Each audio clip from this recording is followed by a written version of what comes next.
Hello, everyone, and many thanks to the UNCAT Coalition for organizing this meeting, and also to you, the participants, for your attention during a very long session. I'm going to touch on the UNGAS declaration as it relates to asset recovery, and then on commitments still missing, and finally on a possible path forward, and it will be in lightning form. So asset recovery is an area that brings together many failures in a great number of countries. And that is failures of prevention, failures of enforcement, failures of remedy, and failures of international cooperation. These are all at play here. We have a situation where the horse has bolted the stable. It has disguised itself as perhaps a camel, and crossed borders and is flying around the world. So there's a lot of material here that could be covered, and that's why I'm going to be going through it pretty quickly. Now, the other thing is that the states responsible for the failures are all sitting at the table drafting the political declaration.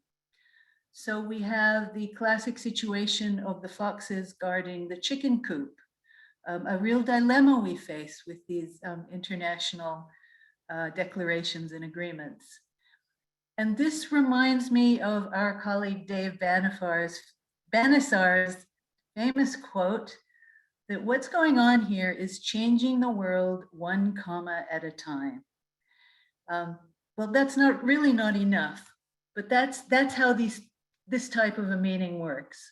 There are very small incremental changes, which, as previous colleagues speaking have said, lack vision. Just try to inch the countries that want to see progress can only nudge and inch things along a little bit. So what's in the declaration on asset recovery? It covers a number of points relating to detection, investigation, confiscation, and return of stolen assets, some of which are new and some of which we actually covered in our advocacy towards the UNGAS. And even if not as strong and measurable as we would have wished, some of the provisions do represent those kind of small steps inching us forward. By way of example, states commit to stronger financial intelligence units, which is certainly not very measurable, to transparent and effective financial disclosure systems, which is a real step forward, which still lacking in some aspects, but still a step forward. And as Tom was talking about, they talk about enhancing beneficial ownership transparency, including through the use of registries. Registries were not mentioned before in the convention, so this is a big deal. In addition, regarding confiscation, states commit to using all available tools, including non-conviction-based confiscation. That's something we were advocating for, which makes it easier to confiscate. Even in the absence of the possibility to bring a criminal prosecution. Regarding non-trial resolutions or settlements, there is a commitment to make greater efforts to confiscate and return the proceeds of corruption. And we understand this to include illicit profits made by companies, financial institutions, and designated non-financial businesses and professions involved in international corruption, bribery, and money laundering.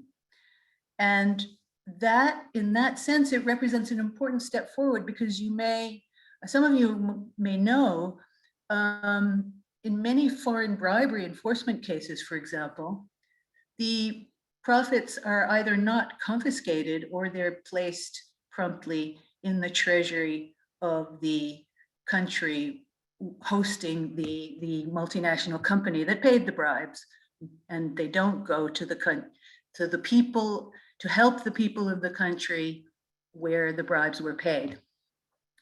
Third, the text foresees potential use of confiscated proceeds of corruption to be reinvested for special purposes and for compensating victims of the crime, including through the social reuse of assets for the benefit of communities.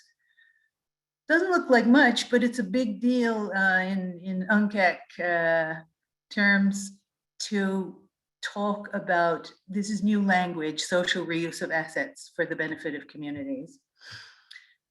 And finally, there are some even more general commitments, including about information sharing and strengthening capacity, which are going to be hard to monitor, are good ideas in principle.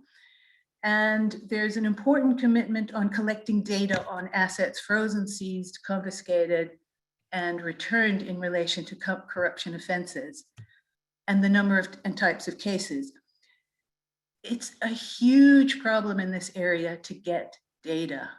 And this obviously makes it difficult to design policy and appropriate measures. So, and this is a problem that's been going on for years. We also find it in other areas of enforcement. They made that commitment. What's going to happen to it? So these are all good. They could be better. And as Samantha said, the devil is in the detail. Also, there's some things missing. The declaration alone doesn't take care of the major challenges in the area of asset recovery. And the question remains, what will happen next to operationalize these commitments and monitor them? This could have been addressed if UN member states had established the intergovernmental expert working group that we and other NGOs proposed. And that working group could have come up with concrete proposals for a new supplementary agreement covering gaps in the UNCAC in general, and with regard to asset recovery in particular. In fact, in our joint Transparency International UNCAC Coalition contribution to the UNGAS, we called for a multilateral agreement on asset recovery as a complementary document to the UNCAC to address gaps in the UNCAC regarding asset recovery.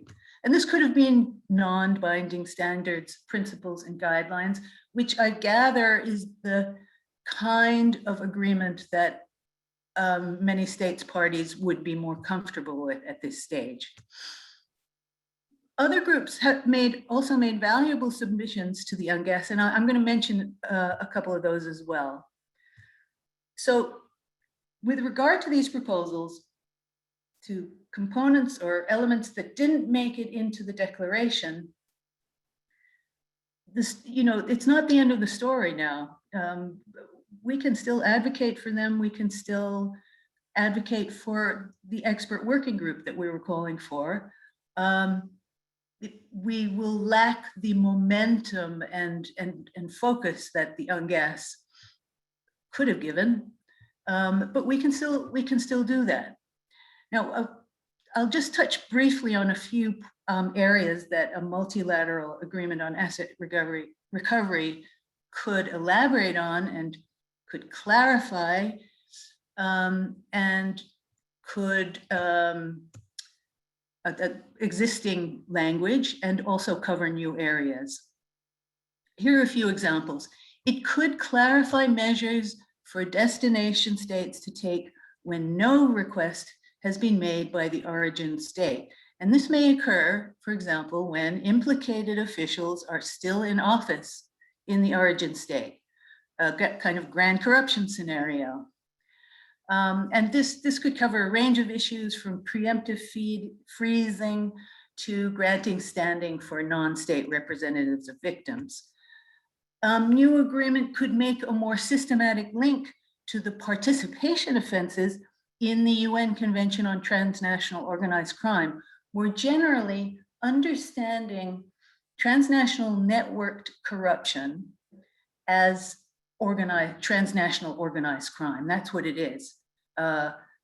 they, you know, for some reason, if it's a bank, it's considered too fine to be considered organized crime, but we should get beyond that. So just to give you an example, under the Swiss Criminal Code, there's a statutory presumption that any asset belonging to a person associated with or participating in a criminal organization is at the disposal of that organization and then thus subject to confiscation.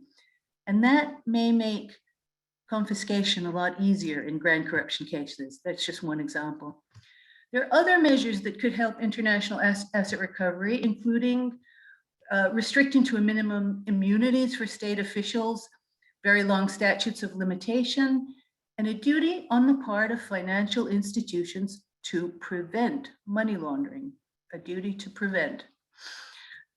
Other measures, the focus on victims that Juanita was arguing for, providing a role for non-state actors in proceedings that lead to asset return, so that they could have a role in initiating and pursuing criminal and civil proceedings in the public interest. And this could make up for inactivity of the authorities in both origin and destination states. A proposal along those lines was made to the UNGAS by the International Bar Association Working Group on Corruption.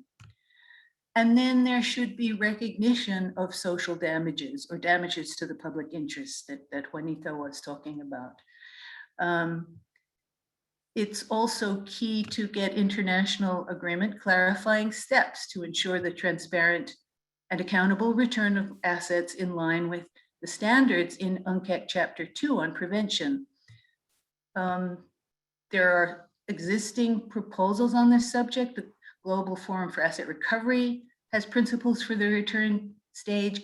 And there was a submission also of civil society principles for accountable asset return, as well as a proposal on a rights-based approach to asset recovery. So all these things should be taken into account. And probably the most interesting and exciting are the proposals for new structures that should have been considered more seriously. They were slightly considered. They're basically regarded as pretty radical in the UNCAC context, but they come from groups that are in and of themselves not that radical. Establishment of escrow funds in regional or international institutions for confiscated proceeds of corruption, for example. Gillian, sorry, we need to come to an end. Yeah, okay, let me just very quick, yeah, last. Introduction of an international investigative body, an international mediation mechanism. These are proposals that were all made. So very briefly, what next? We need to keep this discussion alive. The UNGAS is not the end of the story. It's going to continue, and we should still push for an intergovernmental expert working group to develop new proposals. Thank you very much. And it's, I'd love to get any questions via email because I think we're out of time for the meeting.